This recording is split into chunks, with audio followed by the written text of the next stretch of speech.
Quelle est la différence entre un trouble de l'anxiété sociale et un trouble panique? Noémie vient me voir et me dit qu'elle fait des crises de panique dans les supermarchés. Elle me dit qu'elle a honte d'elle-même et surtout de ce que pourraient penser les autres en la regardant trembler, paniquer, perdre totalement ses moyens. Noémie est allée sur internet et elle a fait son propre diagnostic. Elle me dit qu'elle souffre de phobie sociale. A-t-elle raison? A-t-elle tort? Je vais répondre à cette question dans cette vidéo. Dans ces deux troubles, on peut effectivement avoir des crises de panique ou crises d'angoisse ou bien encore attaques de panique, et ces mots veulent dire exactement la même chose. Autrement dit, quelqu'un souffrant de phobie sociale ou de troubles paniques peut avoir des attaques de panique, mais ce n'est pas systématique. Une personne peut également souffrir et être diagnostiquée pour ces deux troubles en même temps. Alors vous me direz, quelle est la différence? D'abord, voyons ce qu'est une attaque de panique. Une attaque de panique va être un épisode de peur intense dont les symptômes émotionnels, cognitifs et physiques vont varier en fonction des personnes.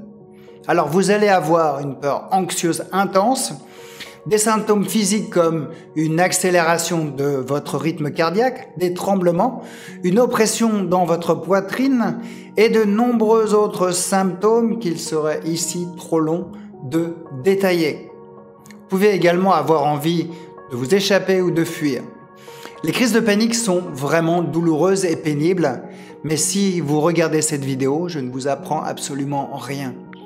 Alors la différence entre le trouble d'anxiété sociale et le trouble panique va être dans ce qui va déclencher la crise de panique.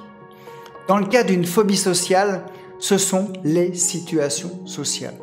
C'est tout simplement la peur d'être jugé négativement par les autres.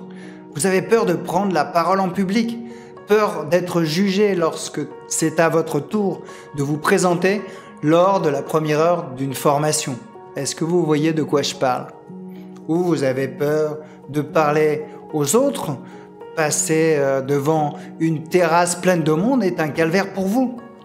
Dans le cas du trouble panique, c'est la peur d'une autre attaque de panique. C'était le cas de Noémie qui avait plutôt peur de refaire une crise de panique car elle en avait déjà fait une dans le supermarché. Elle avait honte d'elle-même. Mais Noémie était parfaitement capable de prendre la parole en public lors des réunions à son travail et n'avait aucun souci pour passer devant une terrasse pleine de monde dans la ville dans laquelle elle habitait. Elle s'était tout simplement trompée de diagnostic. Il y a quelques autres différences dans la phobie sociale et le trouble panique, et les traitements peuvent être légèrement différents. Mais la principale différence réside essentiellement dans la cause de votre crise de panique. Vous pourrez en savoir plus en regardant ma vidéo sur la phobie sociale et je vous mets le lien dans la description. Mais dans ces deux troubles, le traitement est très similaire et la thérapie comportementale que je pratique fonctionne très bien. La différence est de savoir si quelqu'un a un trouble d'anxiété sociale ou un trouble panique. Pourquoi? Eh bien tout simplement, ça vous permet de mieux prédire ce qui va déclencher une attaque de panique, ce qui peut vous être utile dans votre traitement.